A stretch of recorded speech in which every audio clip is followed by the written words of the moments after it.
Wow, guys, MSNBC had a group to spread Trump hate, and a Trump supporter snuck in. You gotta check this out. Raise your hand if you are a Republican, Democrat, an independent. Does the way that you identify racially impact your politics, or specifically how you plan to vote this election? Absolutely. How so? I'm not going to lend my support behind someone who does not support people who look like me. I don't think he sees me as who I am. Former President Donald Trump. Yes. And what about the rest of you? I just don't think that Kamala Harris has anything vested in the air finger quote black or Hispanic experience in so much as it would be identified by anybody that lives in those communities. You're saying you don't think that she can help black or brown people? No, I mean, going to Howard don't make you black. A conversation that quickly turned to this moment in a July interview at the National Association of Black Journalists. I didn't know she was black until a number of years ago when she happened to turn black, and now she wants to be known as black. So I don't know, is she Indian or is she black? What did you think when you heard those comments? Highly offensive. I mean, I think probably every multiracial, mixed race, biracial person has had the experience of someone else telling them that they are not something enough. I think it's kind of triggering, right? I think it is impossible to be biracial in America. And I think that it requires that you're covering all bases at all times. And it requires constant recognition of both identities. And I think when Donald Trump says stuff like that about Kamala Harris and implies that she's like picking a race for political advantage, it's tapping into an incredibly familiar sentiment that I think everyone on this panel can understand. Marie and Adul, as Trump supporters, when you heard that comment, as mixed people, how did it register with you? Well, my first thought was, that wasn't very well thought out. At the same time, though, when I heard it, I didn't hear it as an attack on blacks or Indians. I heard it more so of him commenting towards identity politics and the appeal that some take to play up one side of their race over the other. Adul, I see you nodding your head. I agreed with him. I didn't know she identified as black because everything I saw was first South Asian. I'll tell you guys this right now. I don't care if she's white, black, purple, orange, or anything. She could even be pink. I wouldn't care. I'm voting for the right person. And I think with this election, people are trying to make it a white versus black thing when she's not she's not even black in reality. She's not even black.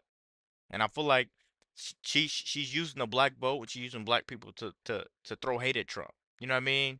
And try to push her campaign. I don't think that's right at all, guys. Let's keep going. First Indian, there's none of that identified as black. Regardless of her parents, I mean, she was born in this country, and she identifies as a black person in this country in an American way, in a uniquely American context. I've never heard her identify herself as a black woman. She said multiple times she's a black woman. I've never heard it. But I'm black, and I'm proud of being black. Politics. I should note that one of the gentlemen we spoke to there, Abdul Ali, is currently a Republican candidate for North Carolina's 12th congressional district. His opponent is Representative Alma Adams, who was elected back in 2014. But what's Okay, I'm failing to see the issue here. I'm a little bit confused, to be honest. So what is it exactly that the left is so offended by? The fact that you have a black man here who was present on a panel and had a different opinion than you're emotionally comfortable with handling? What exactly is the suggestion? That conservative black people not be included in the public conversation? That it's somehow wrong to include them in focus groups? Give me a frickin' break. The reality is, black conservatives exist, and this is a reality that leftoids ought to get used to and used to quick, because guess what? Newsflash, there's more. This is what your dishwasher looks like after 1 year. It's a colony of billions of mold and bacteria. More and more of them by the day as your insane policies continue to push black men away from the Democrat Party. You know, I don't know if leftoids realize, but this focus group wasn't a focus group of undecided voters, people pretending to be nonpartisan or on the fence, independents who don't know who they're going to vote for. It was simply a group of mixed-race voters giving their opinions. And yeah, the reality is there's people who have different opinions that you might not agree with, and those people ought to be represented. But of course, the Democrat view is that he's a Republican GOP shill that was sent to attack Kamala Harris. What an absurd statement. He was sent to push the party talking points. No, he wasn't. He's a man who ran his own congressional bid for office, who happens to do a political podcast where he gives a right-wing opinion. There's nothing wrong with that at all. You know, like I said earlier, I think this was a breath of fresh air. Finally, an opposing view was represented on MSNBC. And his view in particular is a relevant view. It's not just a Republican attack line that one of Trump's minions is pushing as he's infiltrated this focus group. No, it's actually a very popular popular, pervasive view that a lot of people share. What do you guys think about Kamala? It'll be cool. She's terrible. If she comes into office, it will be done. It'll be cool to see her. So this is what I was gonna say. I believe they need to go to high income areas, medium income areas, and low income areas, and get 30 people from each and see who they're voting for. Because I'm getting tired of them selecting a certain type of demographic of people and saying who you're voting for. These people are just so lost to the truth. They don't even know they're living in poverty. They just think Biden's gonna get us out, Kamala's gonna get us out. Every time you keep voting blue. And all these people when Trump was in office, they didn't even know because they distracted you with COVID, but he had such a great presidency.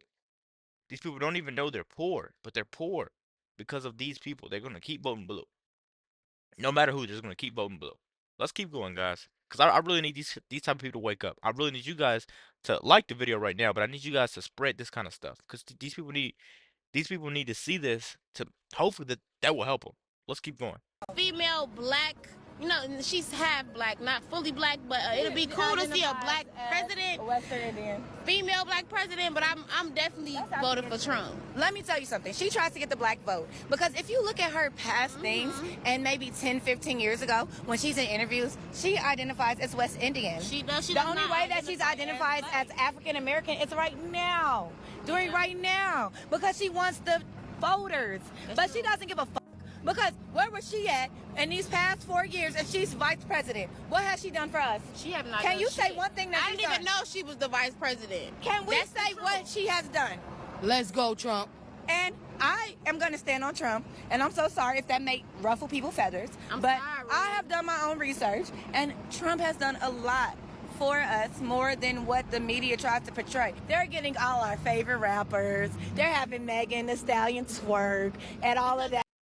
I've literally been saying this. This lady is a chameleon. She just said it.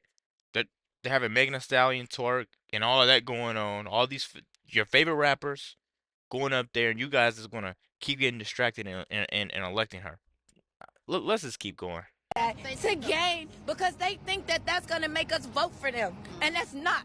And that never got my vote. And that will never get my vote. And I'm going to stand on that. Twerking did and not get my having vote. Meg Thee Stallion. First off, the That's song that she was even saying is very ignorant. Go around asking people on the streets. I've seen so many of these interviews so far, and you'll see the same thing over and over again. You'll see the same repeated pattern. Are all of those people Republican shills, Trump podcasters who are infiltrating these online interviews? No, they're regular people who have different opinions. And you're just throwing a hissy fit, frankly, because a black man disagrees with you, and you leftoids view that as unacceptable.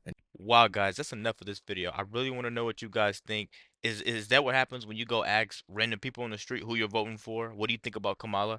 Because the way I look at it is when you get a random person, you don't get all the hate. I feel like these are pre-selected people that they're giving, checks and money to that are poor and tell me, who are you voting for? I'm voting for Kamala. These people are just so lost that they don't know that the truth is right there in front of them and what's going to set you free is right there. Let me know what you guys think about that. Be sure to like, comment, subscribe if you're new. And as always, let me know what to react to. We're out.